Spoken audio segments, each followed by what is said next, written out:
Hello everyone, it's 2:35 a.m. and what I'm doing, I'm preparing GS Mains Paper 2, August 2017 Part 4. See, the thing is, it will go up until I think Part 6 because there are still lots of topics which I need to cover, because they are very important, especially from October point of view, October exams point of view, plus also from June 2018 point of view. So I have to cover it. For GS Mains Paper 3 and GS Mains Paper 1, what will happen now? The parts will be less and it will be of lesser duration also. I have already told you that GS Mains Paper 2 is more dynamic as compared to Paper 3 and Paper 1. So every article or every editorial in Hindu or Indian Express becomes important one way or the other. So that is why the videos are becoming longer and longer. But I will again keep it short. I will try to keep it not more than 15 minutes because I also don't want to make longer videos, right? So let's start.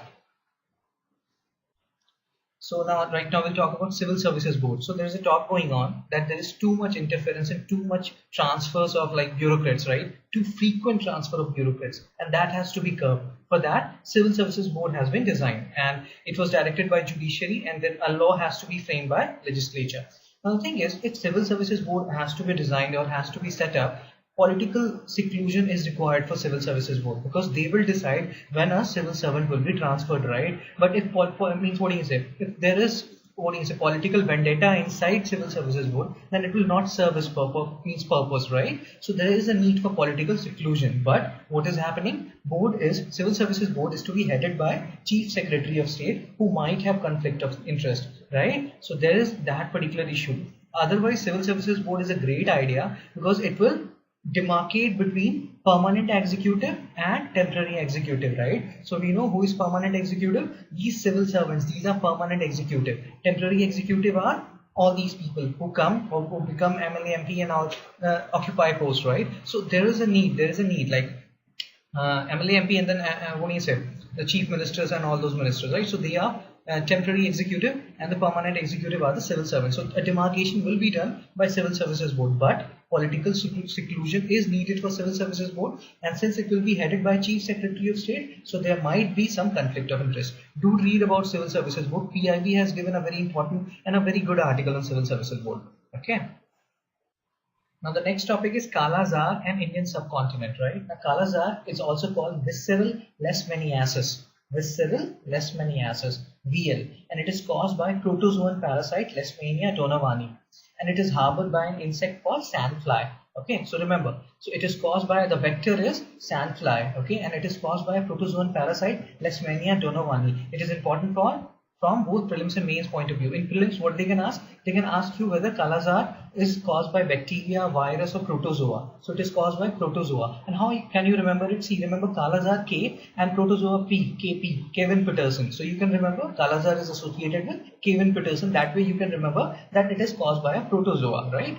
Okay. Now it is endemic to Indian subcontinent in 119 districts in 4 countries, right? It is endemic. It is it's prevalent in Indian subcontinent in 4 countries and in 119 districts of 4 countries. What are those 4 countries? Bangladesh, Bhutan, India and Nepal. And India itself accounts for half the global burden of disease. India is number 1 in TB, India is number 1 in Kala-Azar, India will become number 1 in other diseases also, right? So this has to stop. Healthcare, like we are talking now, in the previous video also we are talking that healthcare is a state subject and state are reducing expenditure on it.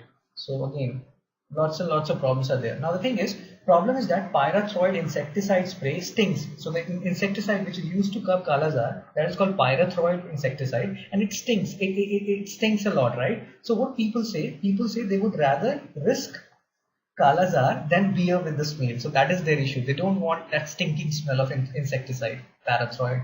Okay, now see, the thing is, there are some good things also. Since 2003, India's National Vector-Borne Disease Control Program, which is called NVBDCP, right, is in charge of coordinating with endemic states to eliminate the disease. Okay. Now, what is the silver lining? There is a silver lining here. Silver lining is Kala-Azar patients has plummeted from 36,000 in 2005 to 2969 in 2017. So from 36,000 it has reduced to 3,000, and the data has been taken from central government figures, right? So again, the thing is, it has reduced. So remember these data. Again, it will make your answer look good. Okay, fine. So let's move on to the next topic. So the next topic is right to education. Again, I will talk a little about right to education. It is, if somebody asks you which amendment introduced right to education as a fundamental right, right? Which article specifically deals with right to education? So the answer is 86th Amendment Act 2002 inserted a new article 21A, which made right to education a fundamental right for children in the age group of 6 to 14 years. So that is the thing which you need to remember. 86th Amendment and Article 21A. Now let's talk about Indo-Nepal ties. Now what are the issues here? So the first issue is India's interventionism. We have always talked now that India acts as a big brother, although they don't say it publicly, but they do. We all know it. So India's interventionism is a first issue. Second issue is Nepal's revolving door of political leaders. What does it mean, revolving door of political leaders? In the last 10 years, Nepal has seen 10 PMs, right? So that is the issue. The executive is not permanent, it is continuously changing. So the policies are not permanent, policies are continuously changing. Sometimes it is pro-China, sometimes it is pro-India. So that is the main issue. So third issue is India's noting rather than welcoming in Nepal's constitution. So it hurt the sensitivities of Nepal when India just noted rather than welcome the Nepal's constitution. And why did India welcome the Nepal's constitution? Because the Madheshi issue was there. So again, the fourth issue is Madheshi issue and sensitivity associated with it. Fifth issue is border disputes. There are certain border disputes also with Nepal, but since Nepal is so timid and so small, so they don't talk about it. So what are the border disputes? Susta, Kalapani and Dry Junction of Lipu Lake. If I'm not wrong, in one of the government exams few days back, there was a question that Kalapani dispute is associated between which two countries? So it is associated between India and Nepal. Susta, Kalapani and Dry Junction of Lipu Lake. Okay. Now again, what is the sixth issue? The sixth issue is Nepali rupees pegged to Indian rupee. So these are the main issues. Okay. But again, if there are some issues, there will be some silver lining also. So what are the silver lining? The first silver lining is India's valued role in ending Maoist insurgency in 2006. So India has played a very great role, a very critical role in ending Maoist insurgency in 2006. Second thing is we have common cultural ties. Hinduism is practiced widely in Nepal, right? Around 90 to 91% of the population. So we have common cultural ties. Buddhism, right? Again, so Hinduism, Buddhism act as a common cultural ties. But the thing is, what is the way forward? What do we need? So we need maturity in relation between South Asia's oldest nation state and its largest democracy. India is the largest democracy and the oldest nation state of South Asia is Nepal. Okay. So let's move on to the next topic. Now, civil services in a democracy. Now this is the topic of paper 2, in which you will find very less articles and less news, right? Second ARC will help you, but there's a specific article which is written for this particular topic only. So again, I will tell you about this particular topic and this particular article also. This is very important, so revise it again and again. So what this topic is all about. See, the thing is, bureaucracy needs to embrace lateral entry, technology and the perform or perish culture. So 3 attributes bureaucracy needs to embrace. First is lateral entry, second is technology, and third is perform or perish culture. Either you perform or you retire. Otherwise, you will be given voluntary retirement, right? Now, the thing is, again, there are certain issues with our Indian civil services. What is the issue? It is impossible to run a 21st century economy with 19th century again, I have to say it again. See, why again, but no, the thing is, again, I will deviate. So, it is impossible to run a 21st century economy with a 19th century bureaucracy using 18th century rules. So, this is 21st century economy and we have a 19th century bureaucracy who is ruling by using 18th century rules. So it's very archaic, it's very old, it has to update itself. There technology will come handy. Now what are the changes which are needed in our civil services? There are 3 fundamental changes which are needed. So the first fundamental change is specific clause under All India Services and Central Services Conduct Rules invoked to sack officers on grounds of incompetence and or corruption. So there were certain clauses under All India Services and Central Services Conduct Rules which were rarely invoked earlier, but now they are being invoked more often to sack officers on ground of incompetence or corruption. Now the thing is, black ship should be identified and sent home with public opprobrium, right? So these are the black ship who was not performing, right? So they have to be sent home. Second issue and second fundamental change which is needed is lateral entry should be welcome, but with some caveats, right?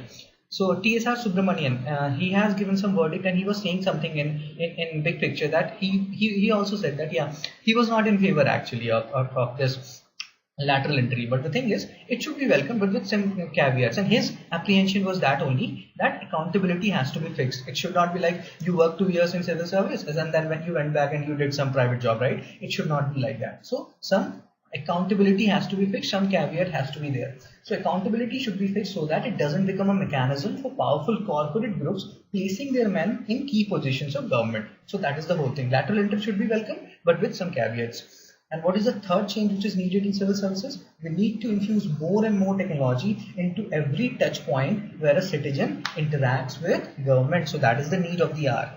Technology is the need of the hour. And again, if technology comes into picture in civil services, then it has to become more and more specialist. Right now it is generalist, but it has to become more and more specialist. So in that scenario, what will happen? All the engineers, all the doctors and all those people who are going into civil servants, who are going to be civil servants, and they can say that since technology is coming in our lives and since technology is coming in the life of a civil services, so a specialist will cater to, or will cater to more number of things, or will deal with the problem more effectively than a generalist. And a doctor or an engineer is indeed a specialist, right? So in that way you can ask me, because in interviews, right, people generally ask why you want to become an IAS officer when you are an engineer or something like that. So you can take, you can argue that, or you can counter that by saying that today there is a need for specialists. It's not like we don't need generalists, we need both, but yeah, there's the need for specialists are also increasing. Okay, now let's move on to the next topic. Now, rights of persons with disabilities. Now the thing is, again, lots and lots of things are needed to be done to improve the persons who are suffering from disabilities, and there is a specific name which has been given to them by our Honorable PM, that is called Divyang. So India is a signatory to UN Convention on Rights of Persons with Disabilities, which is called UNCRPD. So India is a signatory to it. Okay, again, it is important from prelims point of view also, because they will give you 3-4 conventions and they will write India as a signatory to whom, 124, 134, something like that. So you need to remember that India is a signatory to UN Convention on Rights of Persons with Disabilities. Now, Accessible India campaign has been launched, which is in Hindi is called Sugamya Bharat Abhiyan, and there are certain provisions for in Sugamya Bharat Abhiyan which deals with protecting or enhancing the rights of persons with disabilities. So the first provision, one of the important provision, is making all railway stations of A1, A and B categories and international airports in the country fully accessible to disabled. So this is one of the first provision. Second provision is to convert at least 10% of government-owned public transport carriers in country fully accessible carriers for disabled person. Third is converting 80% of all government websites into fully accessible websites, right? Fourth is 50% of government websites should be in an accessible format, right? So that is the whole thing. So these are the 4 main provisions of Accessible India campaign. You can watch the video again and again to write these 4 provisions in your copy or anything like that, right? It will help you to deal with questions related to persons with disabilities. Okay, now let's move on to the next topic. So the next topic is RTI and its misuse. Now generally, again, it is related to some bureaucracy only. So bureaucracy says that RTI is being misused and it is being used to harass them. So there was a survey done. So according to a survey carried out by RTI Assessment and Advocacy Group, which is called RAAD, RTI Assessment and Advocacy Group. So according to that survey, less than 1% of RTI applications were pointing towards misuse of law. So this, this accusation that RTI is being used to harass bureaucracy or bureaucrats is totally unfounded. Only 1%. But again, it is a survey, right? It can be wrong. But again, why we are being pessimistic? We have to be optimistic. So there is a very high probability that this is totally correct. And we are being unreasonable when we are saying that RTI is being misused. Okay. So the next topic is Forest Rights Act 2006. Again, it is also being misused. Now again, if a question comes on Forest Rights Act and they ask you what are the limitations of Forest Rights Act, so I will tell you what are the limitations. So the first limitation is it is only intended for tribal communities, but it was only intended for tribal communities, but it has been extended to all forest dwellers, right? Originally it was intended for tribal communities, but now they have been extended to all forest dwellers. Now what is the issue? The issue is we are not able to filter traditional dwellers from encroachers. Who are encroachers and who are dwellers we are not able to identify. So that's why the benefits which should have been given to tribal communities are now being given to people who we don't know whether they are dwellers, they are belong to tribal communities, or they are encroachers. So that is the main issue. The second issue is different state government is implementing act as per their understanding, their motivation and their agenda. So it's not like we have a uniform forest rights policy. Every state is following their own forest rights policy, which should not be the case. Okay, so these were the two major issues. I will keep until here only because I want to keep videos short. Long videos are tedious for me as well as for you people. Okay, thank you.